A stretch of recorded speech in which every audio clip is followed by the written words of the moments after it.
안녕하세요. 박연미입니다. 중대재해처벌법 제정의 계기가 된 고 김용균 씨 사망 사건. 사고 3년 만에 1심 선고가 나왔습니다. 원청업체 전 대표 무죄, 원청과 협력업체 임직원들 집행유예 혹은 벌금형입니다. 법원은 발전소 컨베이어 벨트에 끼어 숨진 사건에 원청업체 한국서부발전 사장이 구체적인 위험성은 몰랐을 거라고 말합니다. 유족들의 탄식, 아우성이 겹칩니다. 알아야 하는 걸 몰라서 무죄라면 중대재해처벌법이 필요 없는 세상까지는 한참 멀었습니다. 2월 11일 금요일, 여러분은 지금 삶을 발전시킬 경제발전소를 듣고 계십니다.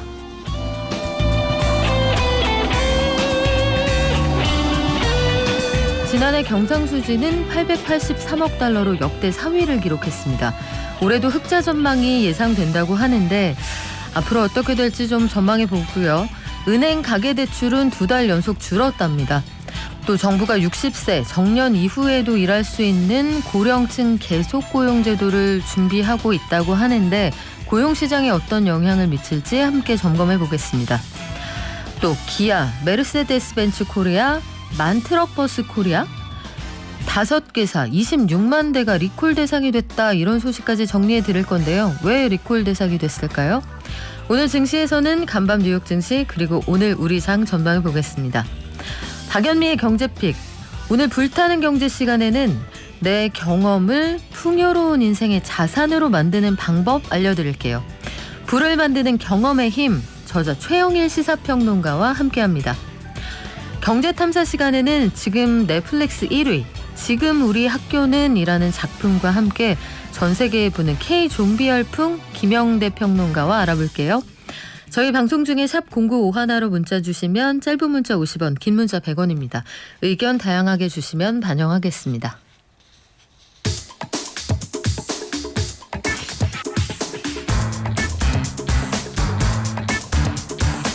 매일 아침 쏟아지는 경제뉴스 10분만 투자하면 충분히 따라잡을 수 있습니다.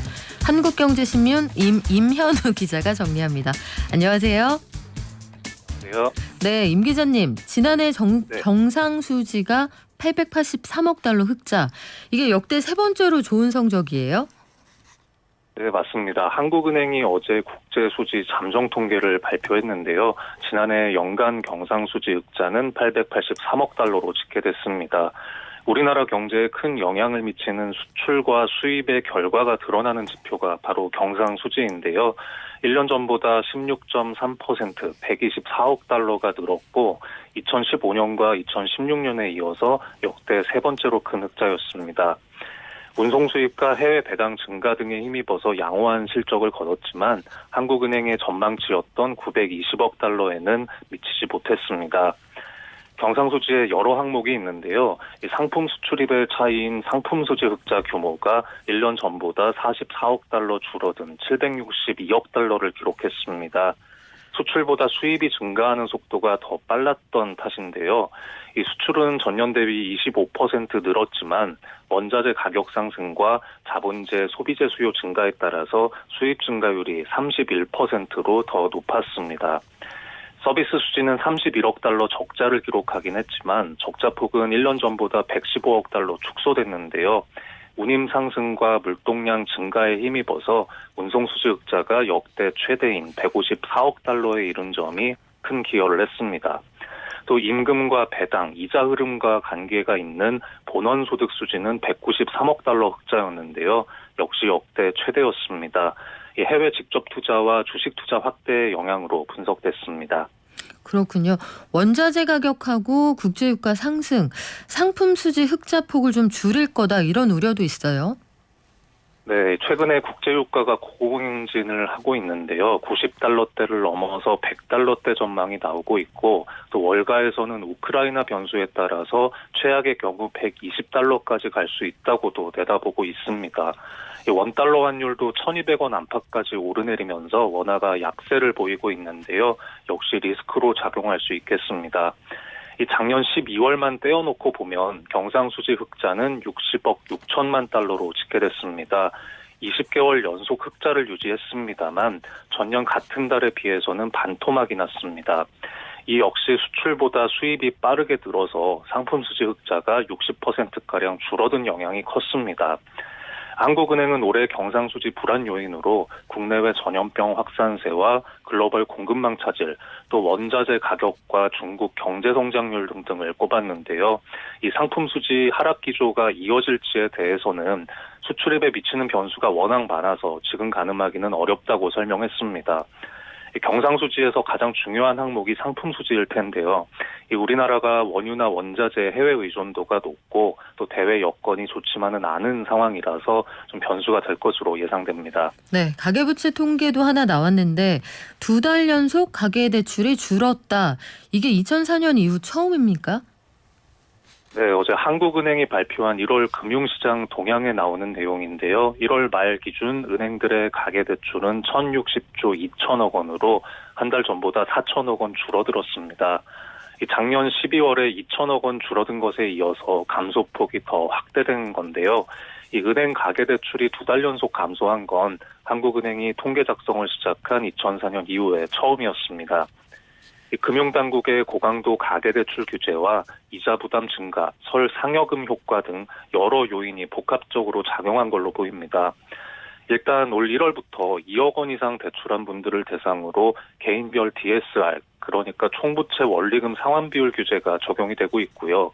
여기에 기준금리 인상으로 대출금리가 오르면서 비투나 영끌 열풍이 한풀 꺾인 상황입니다. 또 명절을 앞두고 상여금이 많이 지급이 됐을 텐데 이걸로 대출을 일부 상환한 분도 많았던 것으로 분석이 됩니다. 부동산 시장 관련해서는 전망이 엇갈리는 상황이고 하락세를 보일 가능성이 있다 이런 뉴스가 좀 늘어나는 것 같은데 주택담보대출은 상황이 어떻습니까? 네, 은행 가계대출은 주택담보대출과 기타 대출로 나눌 수 있는데요. 1월 말 기준 주담대 잔액은 781조 원으로 한 달 전보다 2조 2천억 원 늘어났습니다. 이 증가폭은 전달에 2조 원보다 2천억 원 확대됐는데요. 이 전국 아파트 매매 거래량이 감소세를 지속하고는 있지만 집단대출이 늘어났던 영향 때문으로 분석되고 있습니다. 이 신용대출을 포함한 기타 대출 잔액은 278조 1천억 원을 기록했습니다. 전달보다 2조 6천억 원 줄어들었는데요. 1월 기준으로는 2009년 이후 두 번째로 큰 감소폭을 보였습니다.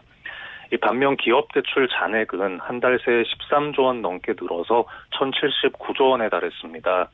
1월 기준으로 사상 최대 수준이었는데요. 대기업과 중소기업의 대출 잔액이 모두 증가했습니다. 최근에 회사채 금리도 치솟고 기업들의 자금 조달 부담이 좀 늘어나고 있다는 얘기가 나오는데요. 저금리로 버텨왔던 한계 기업들이 자금난에 내몰릴 수 있다는 우려가 있어서 좀 상황을 예의주시해야 될 것 같습니다. 네, 이번에는 인구 관련 전망 한번 해볼까요? 인구가 줄어든다, 특히 일할 사람이 줄어든다 이런 얘기는 나오는데 만 20세 기준 남성 인구가 5년 전보다 30%나 줄어들 거다. 이게 앞으로 3년 안에 나올 그런 상황이라면서요?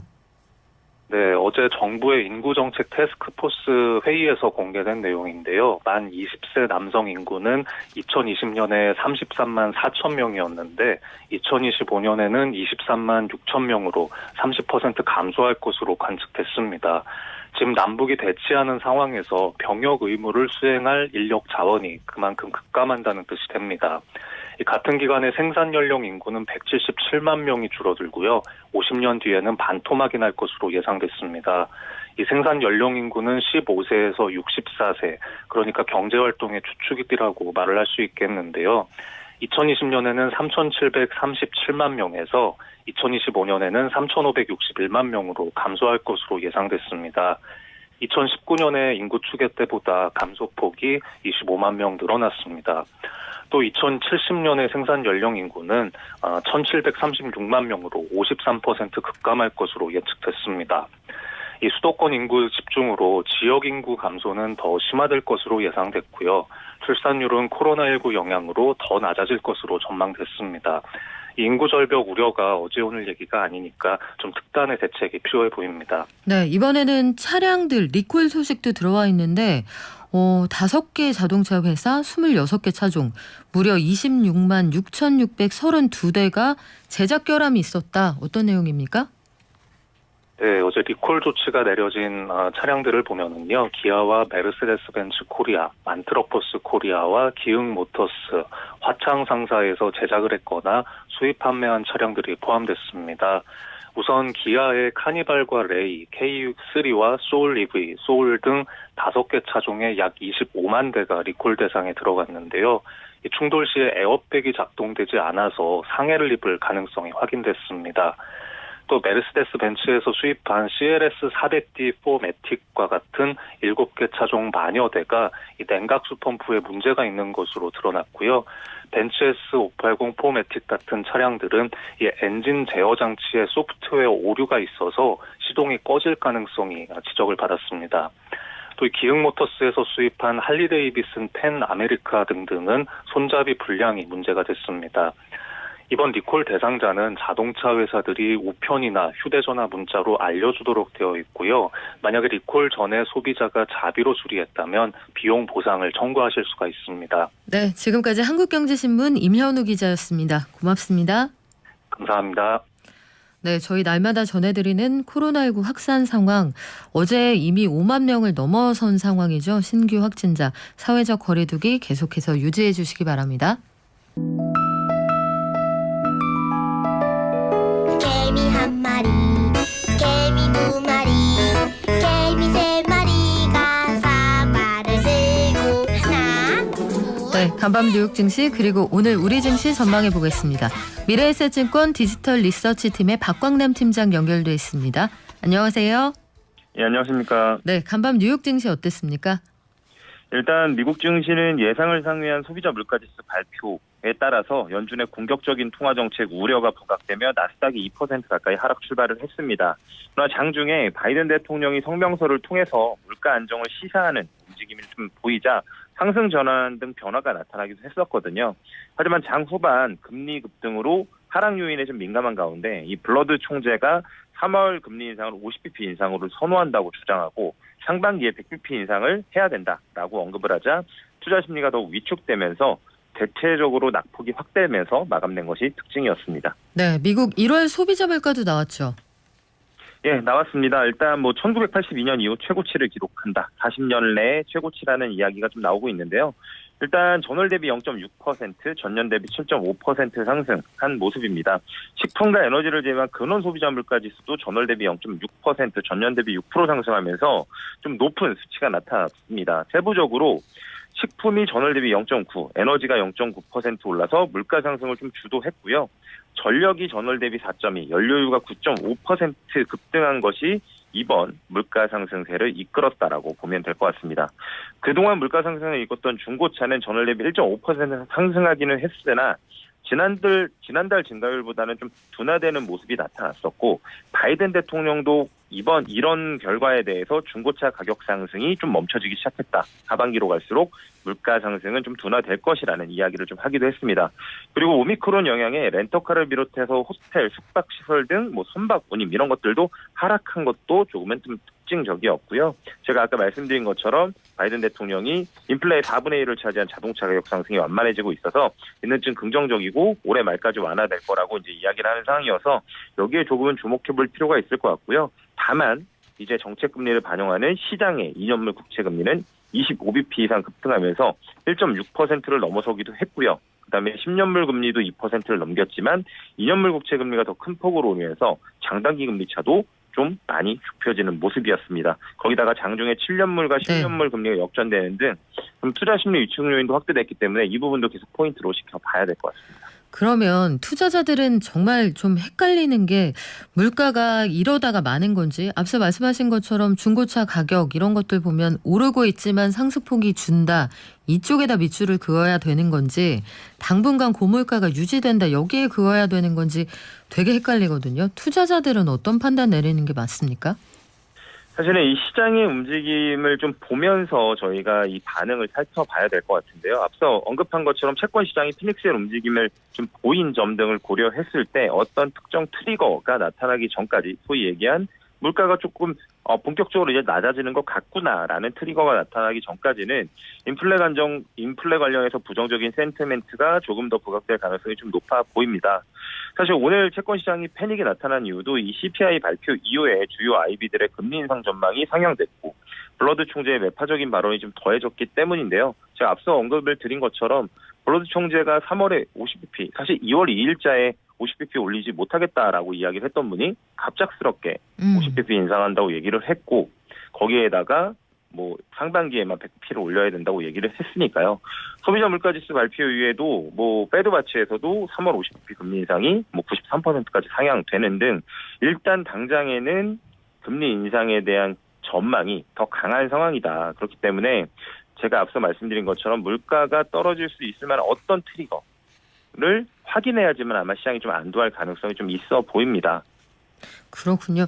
그러면 이런 상황을 전반적으로 고려할 때 일단 금리를 올린다는 거는 물가 상승 압력을 좀 완화시켜 보겠다고 하는 건데 그러면 어찌되었든 물가는 좀 잦아들 거다 이렇게 보시는 쪽이에요? 사실은 이미 연준에서 금리 인상이라는 주사위를 던졌습니다. 금리 인상이 시작되면 소위 얘기하는 총 수요가 감소되는 상황이 이제 만들어질 겁니다. 이것이 당연히 자연스럽게 물가 압력을 낮출 건데요. 재작년, 작년부터 이어져 왔던 미국의 대규모 재정 정책이 사실은 총 수요를 끌어올린 부작용이 인플레이션이라면 이 총 수요를 억제하는 정책이 시행되면 자연스럽게 물가 압력이 낮아질 겁니다. 문제는 금융시장의 입장인 거죠. 금융시장의 입장에서는 이런 당연한 이제 변화보다는 그렇기 때문에 앞으로 일어날 이 속도와 강도는 그러면 어느 정도인데 금융시장이 견뎌낼 정도야 아니야에 주목을 해야 되는 거고요. 다만 제가 앞서서 몇 번씩 말씀을 드렸던 것 같은데 뭐 인플레이션의 세부 지표, 그다음에 바이든 대통령의 발언과 최근의 주요 공급망 병목 현상들이 해소되는 움직임, 그다음에 하반기로 갈수록 이런 물가 압력을 높아왔던 요인들은 분명히 해소가 될 거고요. 거기다가 CPI가 급등하기 시작한 작년 4월부터는 분명하게 기저효과에 의한 상승률 둔화도 반영이 될 겁니다.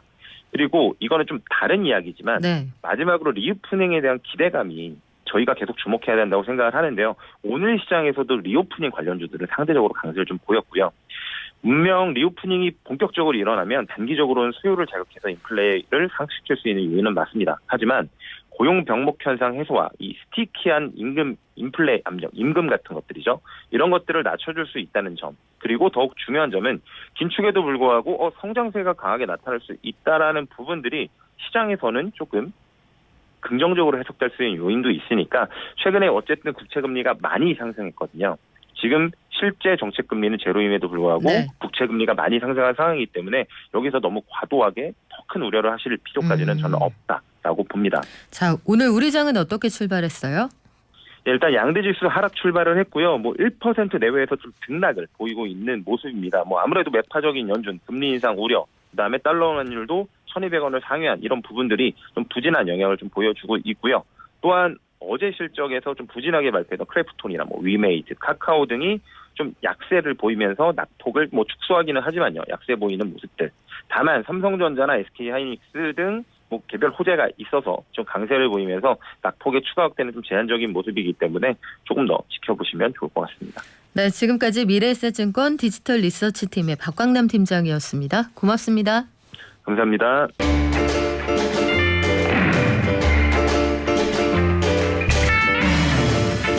여러분, 살다 보면 그럴 때 있잖아요.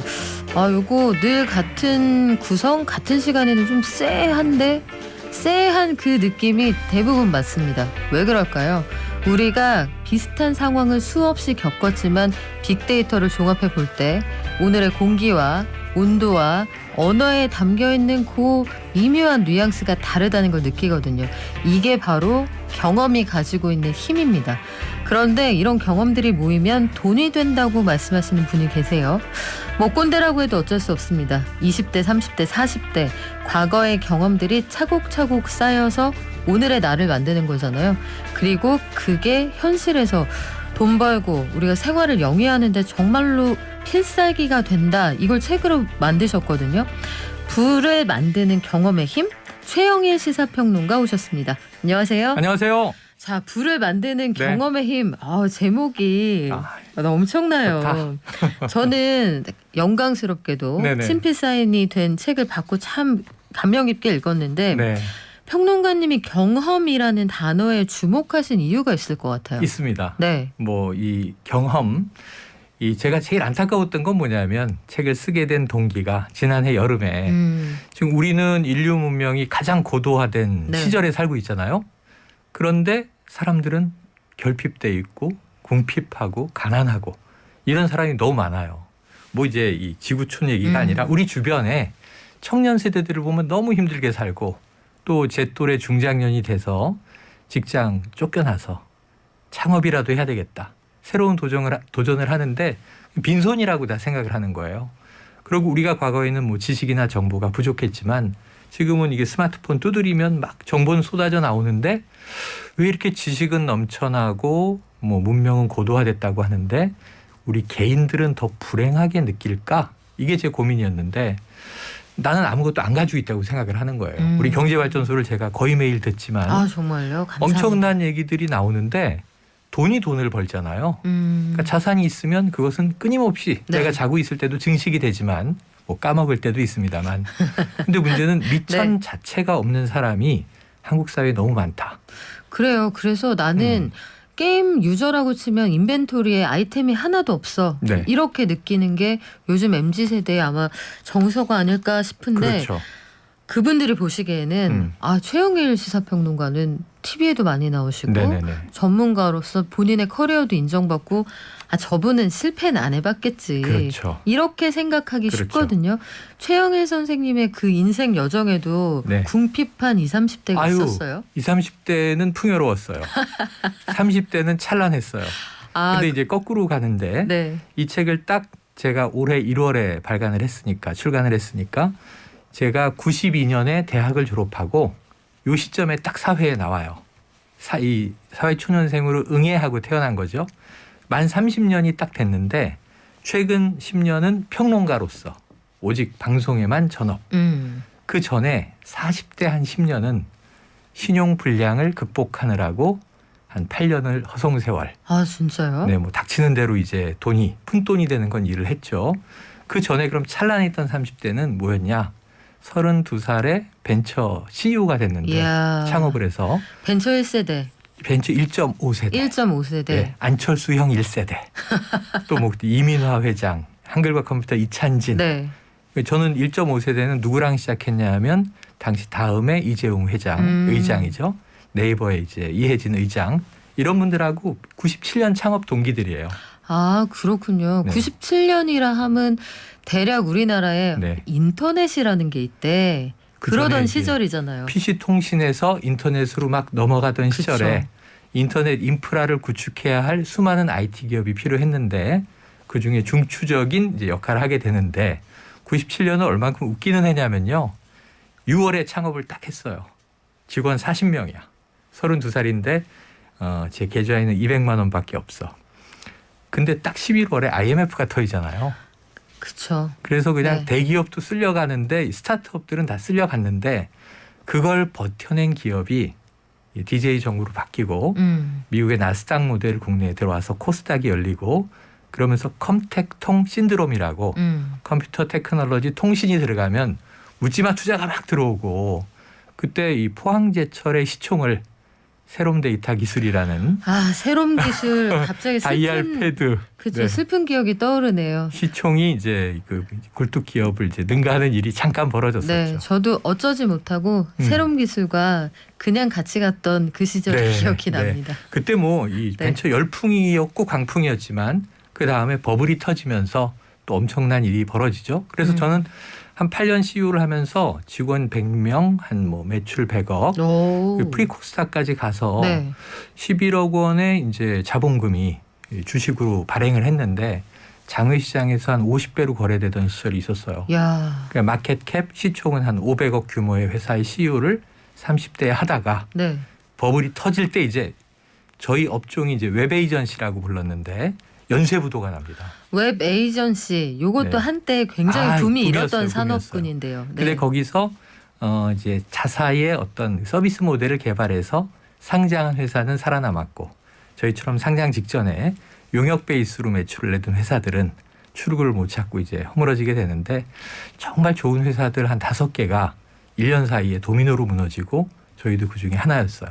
근데 흑자도산이었죠. 너무 그때 안타까웠어요. 그럴만 했던 것이 말씀하신 것처럼 97년 외환위기 당시에 저도 그때 대학생이었으니까 네네네. 생각해보면 뭐 쌍방울, 대우 이런 회사들이 줄줄이 무너지던 그런 맞아요. 시절이었으니까 맞아요. 이게 쓸려갔다라고 말씀을 하셨어요. 네. 근데 그러면 30대 초반에 누가 봐도 멋진 사업가가 됐다가 그랬죠. 그걸 한순간에 내려놓고 말씀하신 것처럼 네네. 신용불량자가 됐단 말이에요. 그렇죠. 이거를 어디서부터 어떻게 수습해야 될지 이게 너무 그렇죠. 그게 감당이 안 막막합니다. 되잖아요. 그러니까 이제 이 개인이 겪을 수 있는 제가 자랄 때는 중산층 가정에서 유복하게 자라고 네. 대학 생활, 사회 생활, 좀 공대를 나와서 엔지니어로 이제 사회 나왔다가 대학원에서 사회학으로 전과를 해서 국회 산하의 연구원에 잠깐 재직.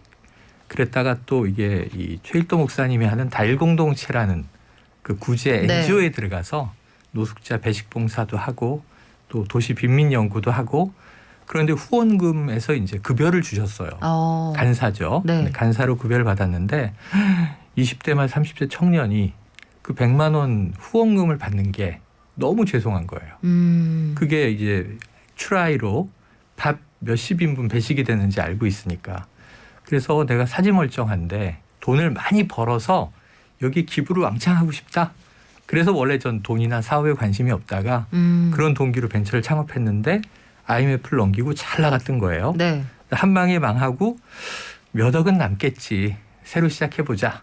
그런데 고지고대로 다 결산을 하고 나니까 세상에 남는 건 없어요. 망한 회사에. 마이너스 10억이 딱 찍히더라고요. 마이너스 10억. 그러니까 수중에 있어도 시원치 않을 그렇죠. 판에 그렇죠. 마이너스 10억이란 10억으로 빚을 재기도 가지고. 힘든데.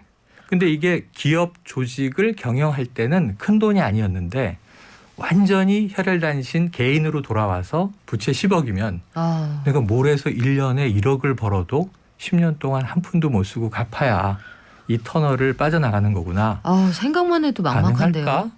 근데 이제 집에는 차압딱지 막 붙는 네. 거죠. 그래서 애들 엄마와 애들을 이제 친정에 가 계셔라. 그래서 네. 그때 당시에 청년 최영일이 선택한 내 인생의 그 대반전의 계기는 어떻게 만드셨습니까? 그때는 이제 닥치는 대로 부딪히는 거였어요. 그래서 제가 야 이거 포장마차를 차려야 되나? 근데 계산이 안 떨어져.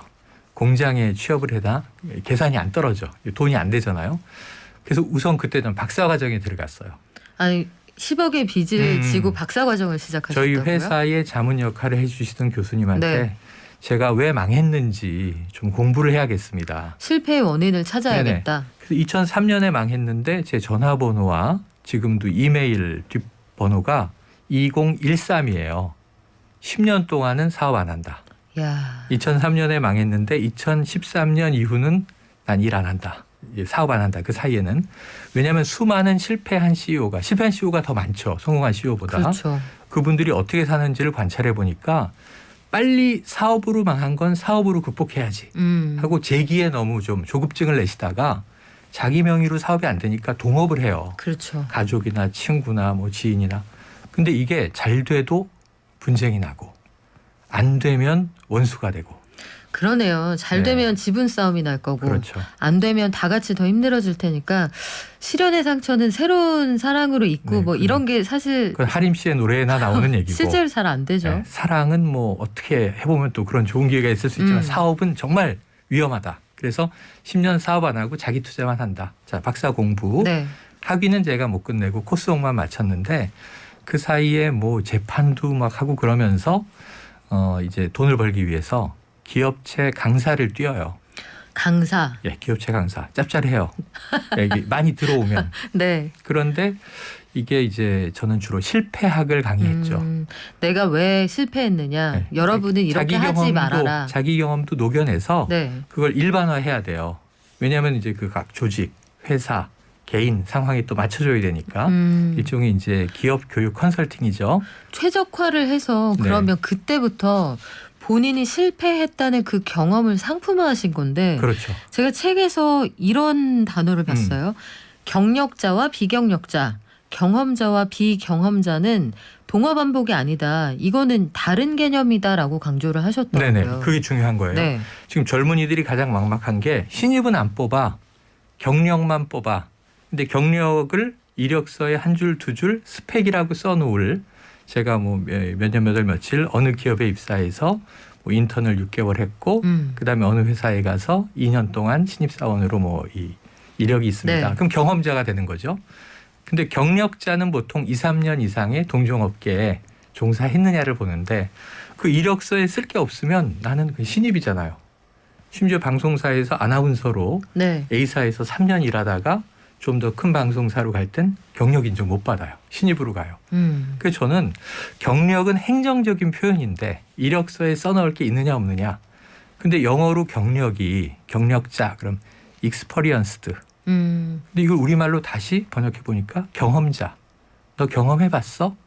그러니까 경력이라고 하면 행정적인 타이틀을 우리가 자꾸 찾는데 너 돈 벌어 봤어? 네. 그럼 우리는 학생 때도 아르바이트를 하고 저도 떠올려 보니까 어릴 때 우유 배달을 해볼까? 자전거 한 대를 이제 부모님이 사주셨을 네. 때 신문 배달을 해볼까? 저는 그거 2개 다 해봤어요. 네. 우리 박연미 저 진행자께서 경험의 힘을 쓰셨다면 제 책보단 세 배쯤 두꺼워졌을 거예요. 아, 그렇죠. 네, 맞아요. 연차는 저보다 젊으심에도 불구하고 그래서 제 얘기가 그 제안이에요. 여러분의 경험을 네. 그냥 다 휘발시키지 말고 증발시키지 말고 기록해 보시면 저는 제 경험을 가지고 살아온 경험이 좀 특이해요. 12가지의 직업, 네. 20개의 명함. 그러니까요. 그리고 최근에는 평론가로 풀릴 줄은 생각도 못했지만 10년간 평론을 열심히 할 기회가 주어지면서 제가 최고의 평론가라고는 얘기 못하는데 최다 출연 평론가는 확실해요. 아, 그거는 제가 네. 보장합니다. 새벽부터 밤까지 오토바이를 타고 달리면서 아니, 그래서 네. 그 수많은 경험을 경험자는 경력자하고 다르지만 그 대부분의 회사에서는 경력 사원 이런 네. 방식으로 모집을 그게 한단 이제 말이에요. 우리 대학도 마찬가지고 스펙으로 뽑으니까 모집 공고에도 보면 단 한 번도 경험 사원이라고 쓰지 않는단 않아요. 말이에요. 맞아요. 근데 회사 입장에서는 이럴 수 있지 않아요? 우리는 이 업계에서 당장 투입할 수 있는 네. 그 숙련된 인력을 원해요. 당신이 여러 가지 경험을 가치 있게 한 건 알겠지만 우리 회사에 당신이 당장 투입될 수 있는 사람인지는 네. 확인할 수 모르겠어요. 없어요. 네. 그럴 수 있잖아요. 그렇죠. 그래서 자기의 경험을 끊임없이 얘기해야 되는 거예요. 제가 기업체 강사도 뛰고 출판사 직원도 하고 심지어 논술 교재를 번역하기도 하고 그 신용불량 기간 동안에 뭐 돈을 벌기 위한 제가 할 수 있는 일을 닥치는 대로 하면서 또 난 왜 망했을까. 그래서 그 실패학이라는 말은 공식화돼 있지 않아요. 성공학을 많이 얘기하죠. 그래서 어떻게 하면 실패하지 않을까를 그럴듯한 얘기로는 리스크 매니지먼트. 네, 망하지 않는 위험 관리는 우리 기업 조직 경영에서 중요한 대목이죠. 그렇죠. 그래서 리스크 매니지먼트나 새로운 변화가 찾아올 때 조직의 변화 전략을 어떻게 쓸 것인가 이런 강의를 했는데 자 문제는 자기 경험을 계속 얘기하다 보니까 어느 날 전화가 와요. 아마 여기도 이제 나오실지 모르는데 잉크루트라는 잡 서비스 회사에 사람 뽑아주는 회사. 네. 서미영 상무님이 창업자죠. 이광석 대표랑 이제 부부관계신데 네. 그 성당에서 하루는 이렇게 망연자실 기도 혹은 멍 때리고 있는데 전화가 띠리리 와서 받았더니 예전에 벤처 할 때 정말 까만 후배분 하지만 그땐 대학생 또 창업자들이었어요. 그렇죠. 서상무님 이렇게 오랜만에 웬일이세요? 그랬더니 밥 한번 먹을까요? 그래서 오랜만에 식사 제안이네. 그랬는데 만나보니까 이제 저희 회사에 와서 좀 도움을 달라. 그래서 당신 상장사였어요. 네. 상장사 임원으로 이제 제가 초빙이 된 거예요. 그러니까 실패해서 어떤 일이든 주어지는 걸 해야겠다라고 네. 결심을 했던 실패한 CEO 최영일에게 연락이 왔죠. 당신의 실패를 우리가 살게요. 네네. 그래서 제가 너무 궁금해서 네. 신불 4년 차에 이 벤처 기업 신불 바닥에서는 4년 차. 사라진 예. 사람인데 슬픈 얘기를. 예, 어떻게 네. 또 잊지 않고 연락이 와서 밥 한 끼를 나눈 것도 고마운데 저희 회사에 와서 일을 좀 도와주시죠. 그래서 저를 이렇게 픽업하시는 이유가 뭡니까? 그랬더니 우리가 안 해본 걸 해보셨잖아요. 그게 뭐죠? 그랬더니 실패요. 와. 그래서 이게 정말 훌륭한 경영자다. 네.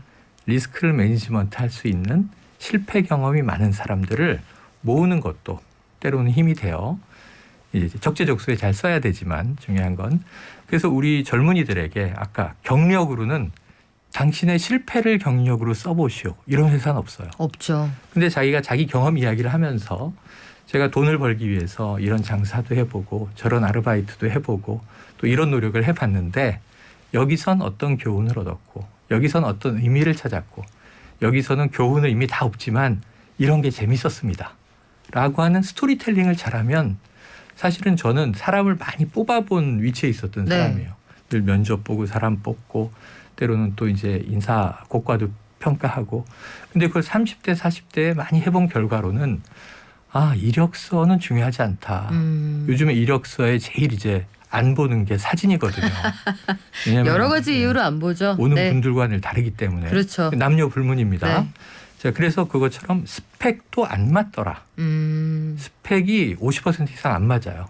사진으로 제출돼 있는 그분이 면접장에 안 오시는 것처럼 네, 다른 분이 데리러 다른 오는 것 분이 같은. 오시는 것처럼 이력이 보여주지 못하는 예. 그 무언가가 있다 이런 말씀이잖아요. 그 기업이나 조직이나 뭐 작은 가게라도 파트너 한 명을 뽑을 때는 그 사람의 경력 보지 마라. 저는 경험을 봐라.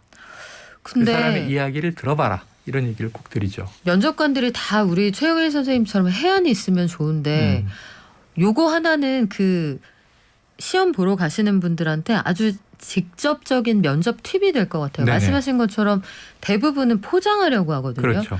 제가 1만큼 잘했는데 한 5만큼 잘한 것처럼 쓰고 네네. 싶고 아마 다들 그러실 텐데 내가 어떤 것들을 실패했지만 거기에서 더 나은 걸 얻었어요. 그래서 저는 이걸 왜 이렇게 하면 안 되는지 아는 사람이에요 라고 어필할 수가 있거든요. 그렇죠. 그렇죠.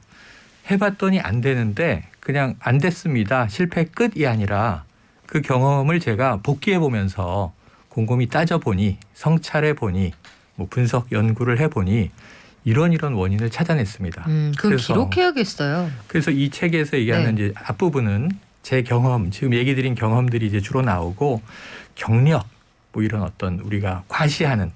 그래서 제 책의 추천사 중에 이제 3프로의 김동환 소장님도 이제 써주셨지만 우리나라 최고의 팩트체커 또 김준일 대표가 이렇게 써주셨어요. 네.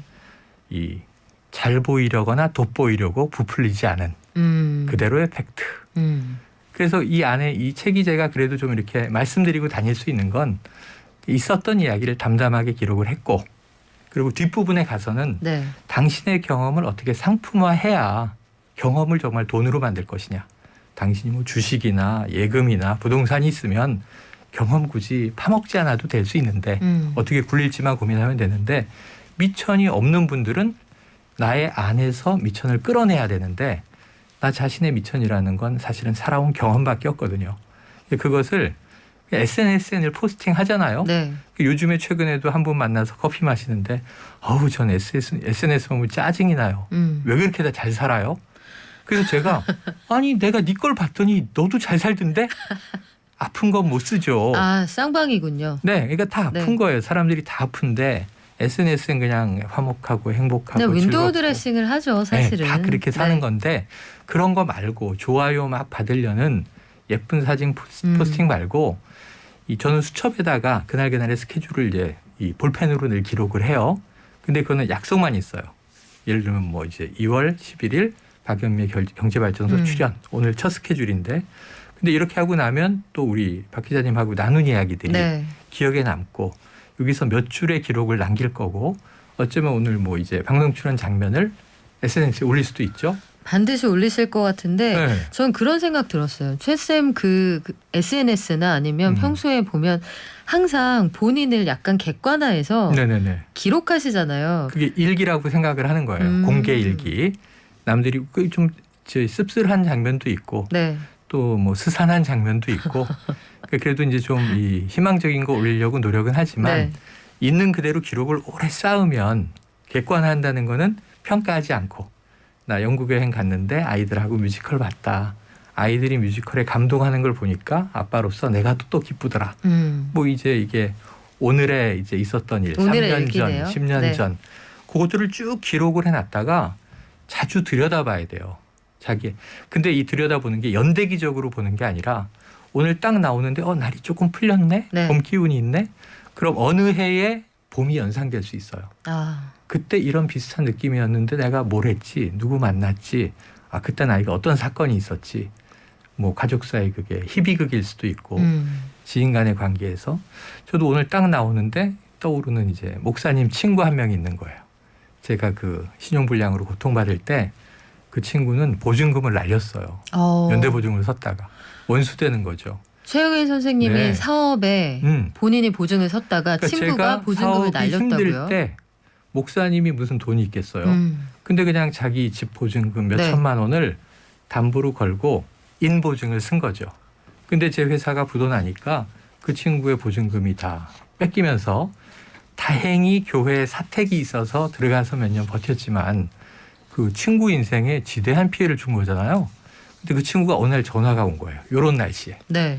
딱 오전에 전화 와서 너 어떻게 지내? 음. 좀 무섭죠.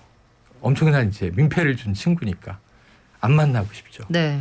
근데 너 명동으로 나와라. 커피 한잔 하자. 근데 이 친구는 얼굴을 보고 커피 한 잔을 사주고 괜찮지?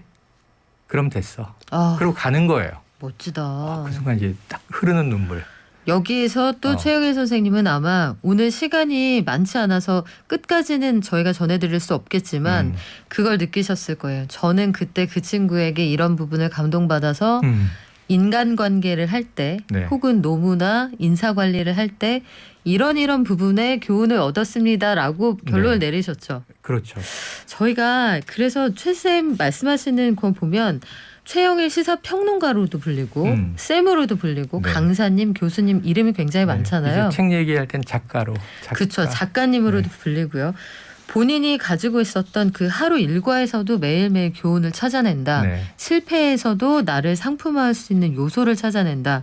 한편에 그 드라마를 보는 네네. 것 같았거든요. 아, 오늘 시간이 아쉽습니다. 그런데 네. 마지막으로는 이 책의 제안은 여러분 모두 저 못지않은 더 다이나믹한 경험들이 다 있으세요. 들어보면.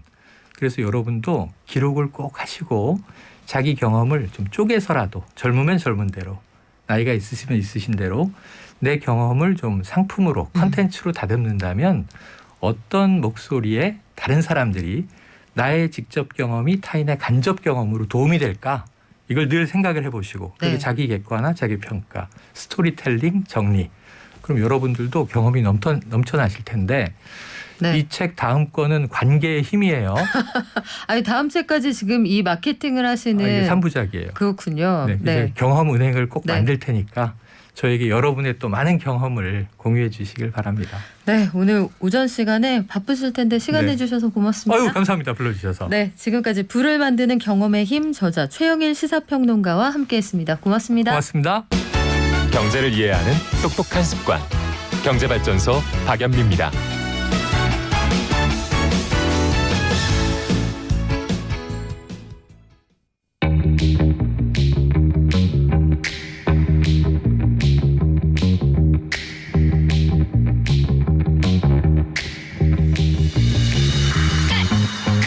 네, 요즘 잘 나가는 것 중에 하나 K 콘텐츠.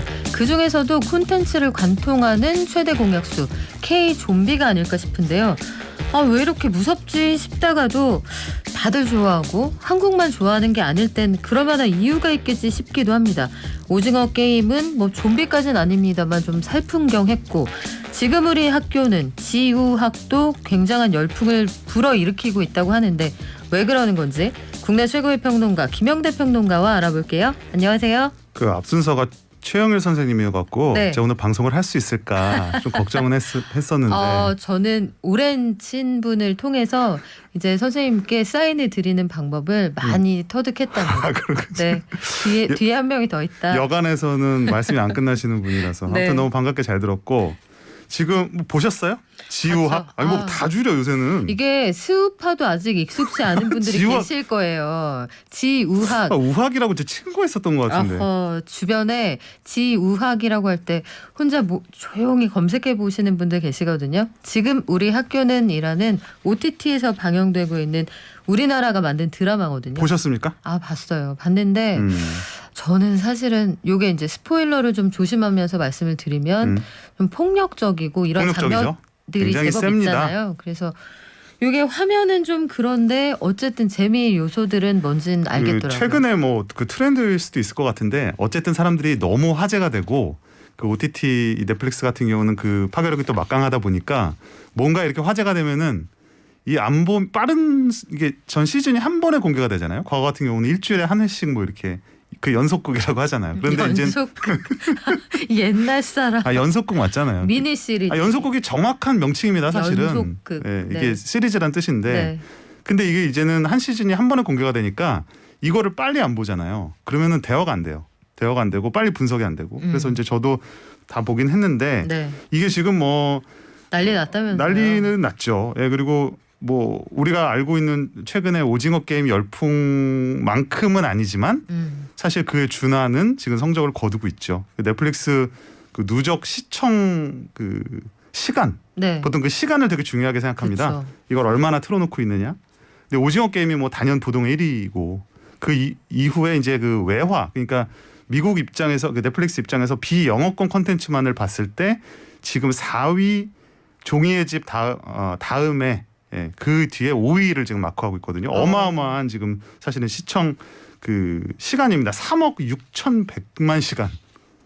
네, 얼마나 많은 사람들이 3억 6,100만 시간. 그렇습니다. 아, 엄청나네요. 예, 그리고 뭐 전체 지금 43개국 아마 좀 더 늘었을 것도 같은데요. 1위를 기록하고 있다고 하고요. 처음에 공개하고 한 열흘 이상 전 세계 1위. 그렇습니다. 넷플릭스 1위를 기록하기도 했었는데 못 보신 분들 많으실 테니까 스포를 최대한 줄이면서 간단하게 스포를 하면 안 되죠. 드릴까요? 예, 스포를 하면 안 되고요. 그 일단 저는 굉장히 인상적이었던 것이 첫 장면에 딱 시작을 하면 그 왕따죠.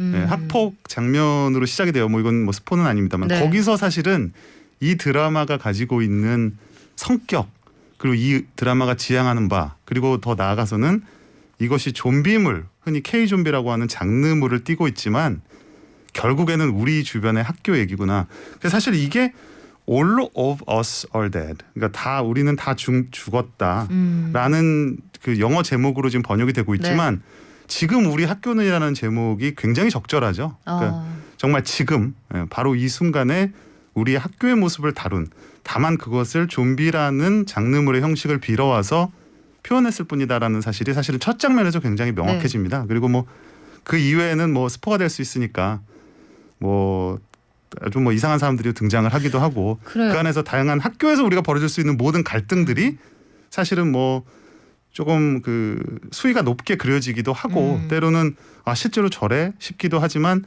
사실은 그걸 보는 많은 학생 청취자들 같은 경우는 그게 현실이라는 거를 보면서 느낄 수 있을 만큼 그런 이야기들이 녹아 있어서 바로 그런 점에 있어서 사실은 좀비물 이상으로서 또 주목을 받는 게 아닌가 싶어요. 근데 이게 또 우연의 일치인데 이 연출한 이재규 감독하고 오징어 게임의 황동혁 감독이 같은 학교 같은 과 같은 학번 친구예요. 아 그렇군요. 둘이 절친입니다. 그래서 우리가 우스갯소리로 아 그 학교에 그때 수맥이 흘렀나 이렇게 훌륭하신 분들이 한 번에 아이고 수맥이라는 것이 뭐 그렇게 볼 수도 있지만 사실은 그 미국 영화나 이런 데서도 보면은 조지 루카스, 스티븐 스필버그, 뭐 프란시스 포드 코폴라 이런 사람들이 다 같은 사실 동년배 친구들 아닙니까? 그렇죠. 그러니까 그 친구들과 그 인맥과 그들이 교류하는 것을 무시할 수는 없는 것 같아요. 그리고 시절에 그때쯤에 아마 관통했던 정서가 맞습니다. 할리우드 영화를 많이 보고 자란 1세대 할리우드 키드가 아닐까 싶어요. 그렇죠. 근데 이분들이 가지고 있는 그 정서 다소 잔인해 보이기도 하고 선정성이 있다 이런 평가도 있었는데 여기에 출연한 배우들도 굉장히 주목을 받고 있어요. 우리 오징어 게임 때 이호연 씨가 뭐 그야말로 대박을 쳤잖아요. 일약 전 세계적인 화제 라이징 인물로. 스타. 네, 라이징 스타고 뭐 수많은 외국의 유명 인사들이 팔로우하는 그렇죠. 누구였더라? 아무튼 갑자기 생각이 안 나는데 국내 1등이에요. 팔로워 수로. 지금 현재 네. 대단하군요. 근데 지금 여기 출연한 조이연 배우 그리고 윤찬영 배우 같은 경우 지금 이제 그런 전철을 밟아가고 있어요. 뭐 하루 만에 뭐 SNS 팔로워 수가 뭐 급등을 하고 정말 그리고 지금은 이 K 콘텐츠가 뭐 반복해서 말씀드립니다만은 전 세계 사람들이 좀 동시에 보고 있어요. 그 어떤 시차도 없이. 네.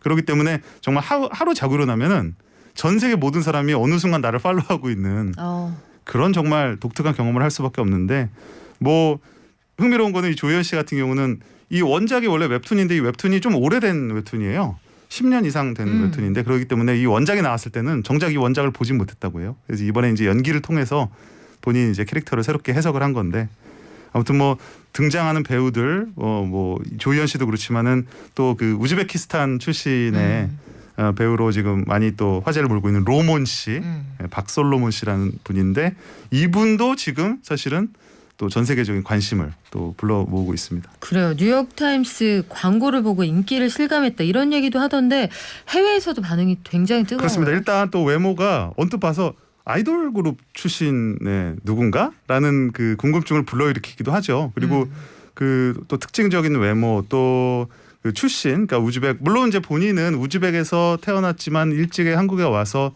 한국식 교육을 받았기 때문에 한국 사람이다 하지만 이제 고려인 후손이죠. 정확히 말하면 예, 그런 어떤 측면들이 또 주목을 받고 있기도 하고 그리고 이제 원래 그 신업에 그 원작 신업에 잘생긴 외모에 운동 잘하는 네. 운동 잘하는 운동신경이 좋은 친구라고 적혀 있었는데 아주 그냥 본인이 그거에 딱 맞는 연기를 스스로 이제 소화를 잘 한 거죠. 근데 뭐 잘생겼다는 본인의 뭐 칭찬에 대해서는 부끄럽다고 하지만 부인하지는 않아요. 그 뭐 잘생긴 사람들은 잘생긴 거 잘 알죠. 그래요. 그런데 이 K 좀비물 이게 여러 가지 형태로 반영이 됐는데 이게 거의 어김없이 히트를 친단 말이에요. 지금 이유가 뭐예요? 그러니까 좀비물이라고 하는 게 미국 할리우드 영화에서 하나의 장르, 굉장히 마이너한 하나의 하위 장르예요. 원래 좀비는 미국 거 아니었나요? 그렇죠. 네. 서양 것이죠. 근데 이 서양 좀비들이 수준이 좀 낮아요. 어떤 면에서? 좀비들이 좀 바보예요. 그리고 좀 느려요. 뻣뻣하죠. 뻣뻣하고 달리기도 느리고 이 주변의 환경의 대응력이 네. 굉장히 그 약합니다. 그래서 그 잘 보면은 대처할 수가 있거든요. 네. 서양 좀비는 잘 보면 주인공들이 잘 생각을 잘 하면 쉽게 대처할 수가 있는데 약점을 찾아낼 수가 있죠. 그렇죠. 이 우리 좀비는 이 킹덤에서도 보셔도 알지만 갑자기 그냥 사방팔방에서 뛰어다니고 막 점프하고 뭐 가장 뛰어난 건 미국 좀비는 굉장히 뻣뻣한데 국내 좀비는 굉장히 유연합니다. 유연해요. 부산행 때부터 보셨겠지만. 그리고 이게 이제 장르 영화가 뭐 외국 서양의 장르 영화들이 뭐 잔인하다 뭐 무섭다 이렇게 하는데 정말 이 K 좀비의 그 매운맛을 한번 보시잖아요. 네. 그러면 그 외국 청자들도 다 그 부분을 인정해요. 아니 뭐 어떻게 저거를 더 저렇게 잔인하게 그릴 수 있지? 그러니까 더 빨갛고 더 검고 더 이렇게 어둡고 더 징그럽게 그릴 수 있는가 그런 이제 프로덕션 밸류라 그래요. 그런 그 완성도 자체에 굉장히 놀라움을 표현을 하고 있고 네. 또 이 한국 좀비물의 특징은 외국 좀비물이나 이런 뭐 포스트 아포칼립스 이런 걸 다룬 것들은 별다른 이유가 없거나 대부분은 뭐 정부의 음모거나 무슨 실험을 했다가 뭐가 유출이 됐거나 네. 굉장히 단순해요. 네. 그러니까 상상력이 딱 거기까지인데 거기서 우리는 굉장히 뭐랄까요 핵심만을 갖고 와서 우리식의 소셜 커멘터리를 넣거든요. 사회적인 이슈를 담죠. 그렇습니다. 그래서 잘 네. 보면 이게 좀비물이긴 하지만 좀비가 그 핵심은 아니에요. 좀비라는 형태로 표현을 하는 거지 말씀하신 것처럼 세계적으로 히트를 쳤던 K 콘텐츠 안에는 시대적 고민이 들어있네요. 오징어 게임이 네. 무슨 게임에 대한 영화가 아니잖아요. 오징어 게임은 정말 이 사회를 살아가는 사람들이 느끼는 압박에 대한 거고 이것도 역시 이 학교를 지금 다니고 있는 학생들이 어떻게 보면 강제적으로 내릴 수밖에 없는 선택과 그런 네. 어떤 고난 같은 것들을 그리고 있는 거죠, 사실은. 그렇군요. 자, 시대를 관통하는 정신이 들어있다. 지금까지 국내 최고의 평론가 김영대 평론가와 함께했고요. 저희 열심히 준비해서 다음 주에 다시 돌아올게요. 건강하세요. 발전.